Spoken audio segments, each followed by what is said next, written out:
Salut tout le monde, comment allez-vous? Moi ça plutôt bien, aujourd'hui on se retrouve pour l'actu rap, c'est parti.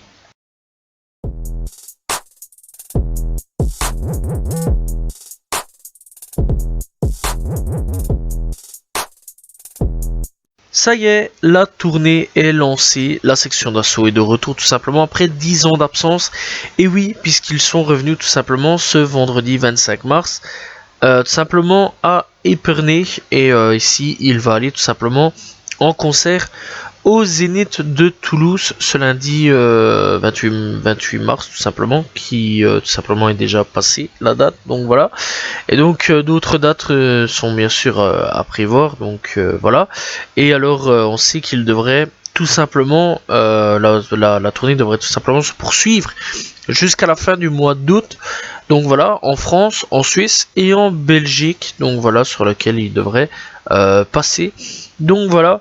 Clairement, bah, on attend de voir ce qui va se passer, voilà, et donc tout simplement, on devrait avoir aussi le retour des rois le 14 mai 2022 tout simplement, donc clairement un nouveau projet aussi qui devrait arriver. Voilà, on espère aussi que ça soit sur les plateformes bien sûr et tout simplement en disque, qu'on puisse l'avoir entre les mains, voilà, et que ça ne soit pas que sur les concerts comme il l'avait prévu. Seul l'avenir nous le dira. Medine de retour, voilà, tout simplement, il a sorti un nouveau titre et donc qui s'appelle Made in France, et donc un nouveau projet devrait sortir le 13 mai du nom toujours aussi de Made in France. Et il faut savoir aussi que suite à le son sorti Made in France tout simplement, eh bien la boîte aux lettres de Medine a été incendiée, donc le rappeur a tout simplement réagi. Donc voilà, sur Instagram il dit bon, apparemment Made in France a vite touché la cible. Quelqu'un a mis le feu à notre boîte aux lettres cette nuit. Donc voilà, clairement, je trouve ça vraiment très chaud pour un son d'aller cramer quand même une boîte aux lettres. Voilà, on verra peut-être la suite. Est-ce qu'on découvrira qui a cramé la boîte aux lettres à Medine? Telle est la question. Ziak nous fait l'honneur d'un petit retour surprise tout simplement avec un nouveau single balancé lundi 28 mars intitulé Dans les règles. Voilà, vraiment grosse dinguerie.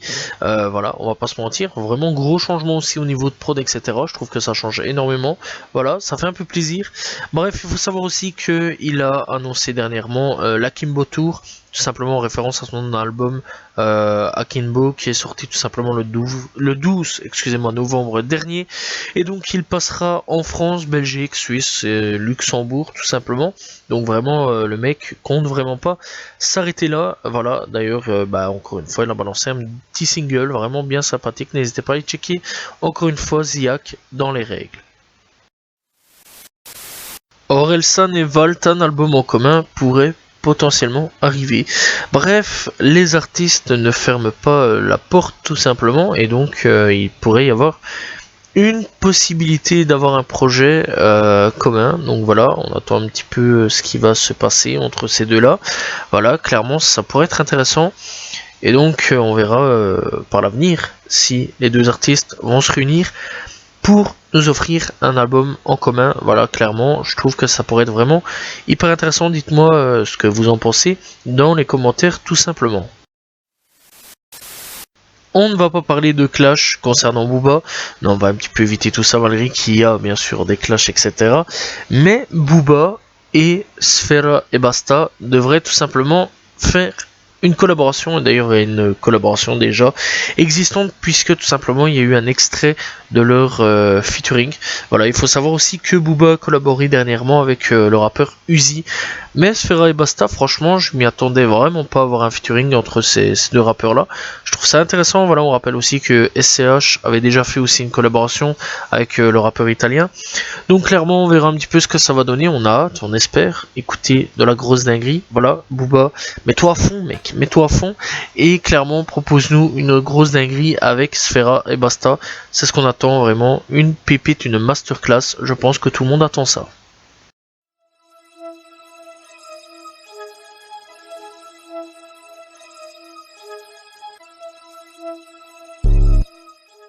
Kid Trunk nous a menti tout simplement, et ouais, donc le poteau de X est un gros mytho. Donc voilà, il y a quelques mois d'ici, il avait annoncé qu'il avait un cancer du poumon qui s'avère être faux. Voilà, totalement faux, il a inventé ça de toutes pièces.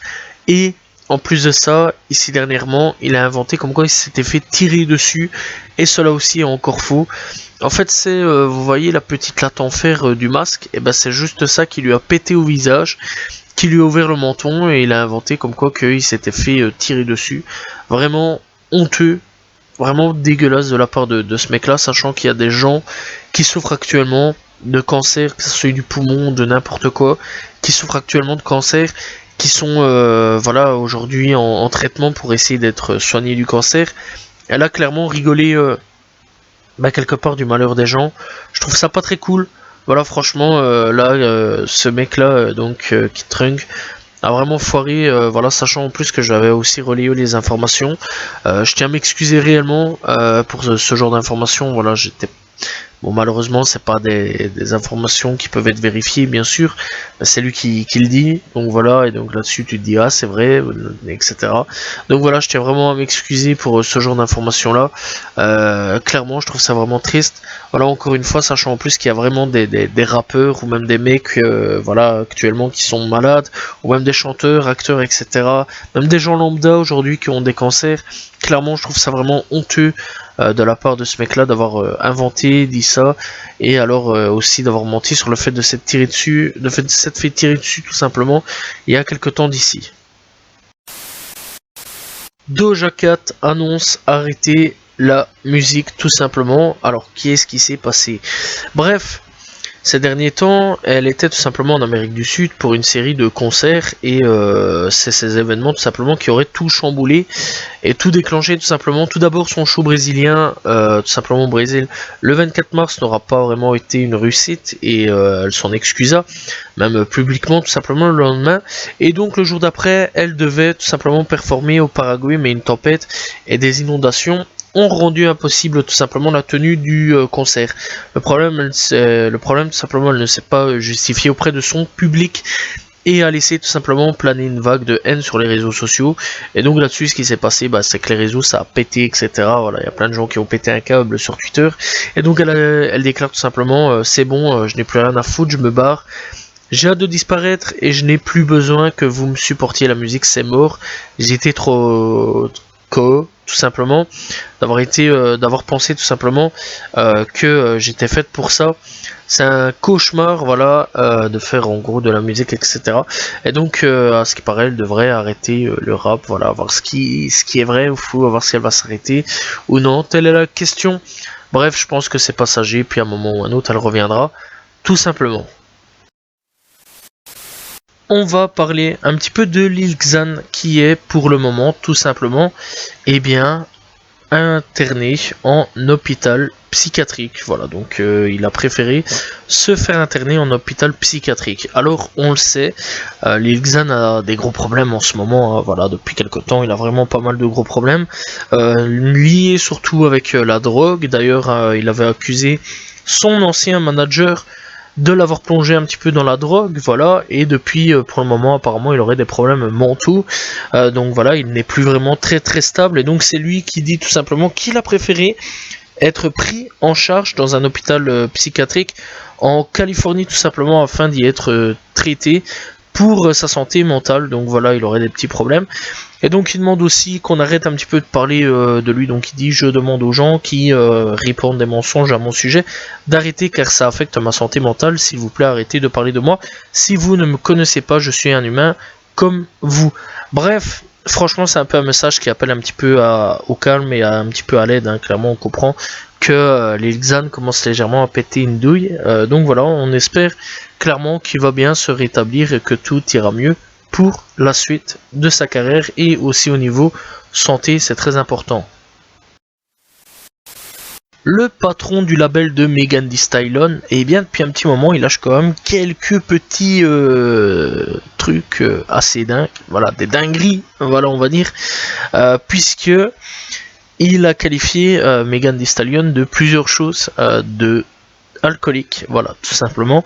Et donc il a déclaré que Megan Thee Stallion était une vraie alcoolique, Clairement, voilà, ça peut poser problème sur certaines choses, peut-être ou non, je sais pas du tout, mais apparemment Megan Thee Stallion serait une alcoolique, et donc en gros il dit ça vient d'une alcoolique qui baise toute l'industrie, en gros tout simplement, donc c'est ce qu'il dit un petit peu en gros.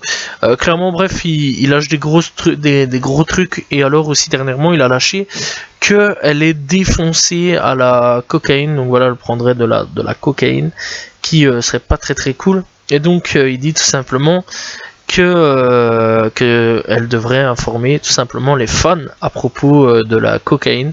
Donc voilà, Megan Thee Stallion serait une alcoolique et une coquille, quoi, on va parler par quatre chemins, coquille.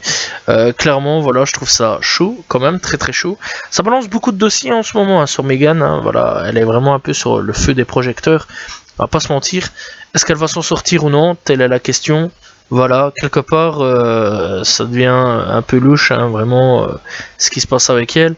Voilà, bref, on verra par la suite, tout simplement, ce qu'il se passera. Bobby Shmurda devrait prochainement sortir un projet, et oui, puisque il n'est plus en collaboration tout simplement avec Epic Records, voilà, il n'est plus signé. Alors qu'est-ce qui se passe, comment ça se fait? Donc on se rappelle, il y a quelques temps d'ici, il y a quelques mois, en décembre 2021 tout simplement, il avait fait un petit truc un petit peu en taclant méchamment d'ailleurs Epic, en disant tout simplement que depuis, enfin il dit tout simplement, je n'ai pas été en charge de ma musique depuis que j'ai 19 ans et je viens d'en avoir 27, et honnêtement je ne sais pas quand voilà, tout simplement tombe. Et donc il dit, alors ne me demandez pas de aller leur demander de MF, puis puisqu'ils veulent tout contrôler. Donc en gros Epic Records contrôle tout de A à Z, chaque sortie de son, etc. Tout simplement. Et donc depuis ce jeudi 24 mars, eh bien le rappeur eh bien tout simplement est libre et devrait sortir très prochainement des musiques, tout simplement, de nouveaux sons. Et alors il travaillerait sur son premier album studio, tout simplement. Donc c'est vrai quand même que depuis la sortie de prison, on n'a pas vraiment trop de nouvelles, hein, concernant d'albums ou de sons, etc. Ça lâche au compte-gouttes, excusez-moi, etc. Mais depuis plus rien, voilà, et pas grand chose, voilà, juste une fois de temps en temps on a un son ou quoi, caisse. Là maintenant, à ce qui paraît, il tafferait exceptionnellement, enfin pas exceptionnellement, mais il tafferait sur son premier projet. On attend, on a hâte, on espère d'écouter enfin le projet de Bobby, voilà. Sachant que ça fait depuis un petit moment maintenant, depuis qu'il est sorti de prison, qu'on attend vraiment pas mal de nouveautés. Voilà, je pense que les gens vraiment l'attendent vraiment énormément au tournant avec tout simplement les hits qui nous avaient sortis avant d'être incarcérés. Bref, on verra par la suite.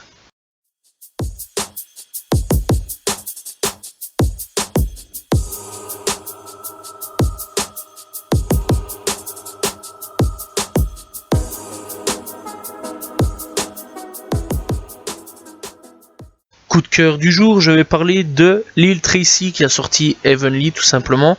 Voilà, très bon son d'ailleurs, n'hésitez pas à aller checker. Je pense que pas mal de monde connaît Lil Tracy si vous avez écouté tout simplement Lil Peep. Donc voilà. Donc Heavenly, je trouve que c'est un gros changement musical, hein, qui a eu tout simplement de Lil Tracy. De style emo rap, on passe un petit peu à un nouveau style, voilà, un mélange de ce qui se fait à l'heure actuelle avec des mecs comme Yeet, etc. Avec un mélange un peu emo rap, etc. Voilà, c'est assez étrange comme truc, je sais pas vraiment qualifier le truc vraiment de la musique, mais franchement c'est vraiment pas mal, donc n'hésitez pas à aller checker. Encore une fois, Lil Tracy, disponible sur YouTube, le clip est disponible, n'hésitez pas à aller le checker.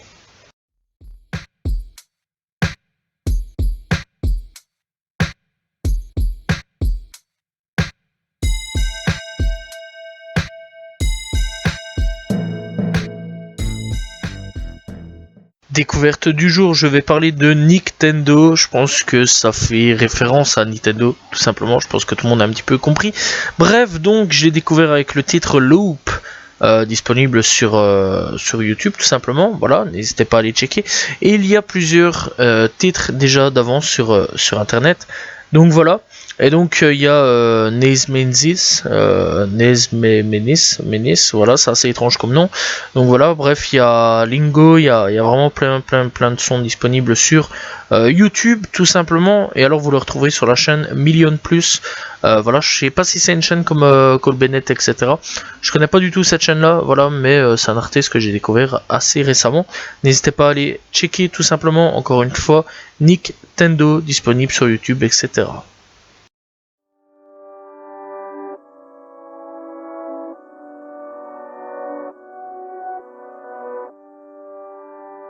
Et nous sommes partis avec les albums de cette semaine, et croyez-moi, il y en a beaucoup qui sont sortis cette semaine. Et c'est parti avec les anglophones, avec Denzel Curry qui a sorti tout simplement Melt My Ace, Seiyu Future, Boody qui a sorti Super Ghetto, Renma qui a sorti Rave and Rose, puis après on a tout simplement Kofi qui a sorti Gifted, on a Lato, anciennement Mulatto qui a sorti 777, voilà tout simplement 767. Nigo qui a sorti Aikno Nigo. Alors je sais qu'il a fait un featuring pas mal intéressant d'ailleurs. Nigo avec Guna, avec aussi Ashapferk. Donc voilà, n'hésitez pas à aller checker. Et il y a donc pas mal de trucs. Ça a l'air d'être une petite tête qui commence de plus en plus à monter. N'hésitez pas à aller checker tout simplement. Bref. Puis on a tout simplement Five Down qui a sorti Forever. On a Jay Worthy et Larry June et LNDN DRGS qui a sorti To Pays It in iPod. Puis on a tout simplement Fana House qui a sorti Flora plus Fana. Tagoat qui a sorti Fami 6, Fanagoat qui a sorti tout simplement 6 Ring Champ, excusez-moi. Will Child qui a sorti Homo Wild. Puis alors on a tout simplement aussi Jedi Youngdain, excusez-moi, qui a sorti All Is Wall tout simplement. Donc c'est un petit EP pour ceux qui veulent savoir. Bref, en francophone, et là on est parti, il y a pas mal de francophones aussi. A2H qui a sorti Une Rose et Une Lame, grosse dinguerie A2H, n'hésitez pas à y checker. Nesbill, je pense que ça fait pas mal de temps que j'en fais l'éloge, que j'en parle, qui a sorti enfin l'album Zonar des Étoiles, n'hésitez pas à aller checker, très bon album. Luvresval qui a sorti Étoile Noire 2.0, ZLM, tout simplement, la suite de Étoile Noire partie 1. Kikessa qui revient avec Ruby, tout simplement. On a Falco qui a sorti Black Coat tome 2. Son Best, un très bon artiste aussi sur des temps patients, qui a sorti Immersion 2. On a Vocab qui a sorti Ven. On a Broke 59 qui a sorti Amour. On a Ims qui a sorti Trapstar volume 3. D'ailleurs, Ims, je suis en train d'écouter en ce moment. Voilà, vraiment assez spécial comme artiste. N'hésitez pas à checker. Yaro qui a sorti Tout Droit. Davinor qui a sorti Indomptable. On a Bramso qui a sorti Mentalité. Sadon Solo et Skuna qui ont sorti 360. On a KR Malsain qui a sorti Paris Sud. On a Ampty 7 qui a sorti 2 On, tout simplement. H Jeune Crack qui a sorti tout simplement deuxième cycle. On a James Dinger qui a sorti Bada Boom Bap, excusez-moi, volume 2. Puis on a tout simplement Milky Way, voilà, très intéressant comme nom d'ailleurs, qui a sorti Mojo Sound. Voilà, le nom m'a assez interpellé, donc voilà, je trouve ça assez intéressant comme nom. Bref, Dinos qui a sorti Nautilus, Aniada qui a sorti Qu'aujourd'hui ne meurt jamais, Double Zulu et Pablo qui a sorti Keiju. Après on a tout simplement Tejden qui a sorti Platinum Tej. Puis on a Toam qui a sorti tout simplement Dans les Flammes, hashtag 1. Donc voilà, c'était les albums de cette semaine. Et je pense qu'il y a beaucoup à écouter. N'hésitez pas à y checker, je pense que vous ferez votre bonheur. Voilà, c'est la fin de cette Actu Rap. N'hésitez pas à vous abonner, liker, commenter, partager. On se retrouve demain pour une nouvelle vidéo. Prochainement, enfin la semaine prochaine pour un nouvel Actu Rap. Salut tout le monde. Ciao, ciao.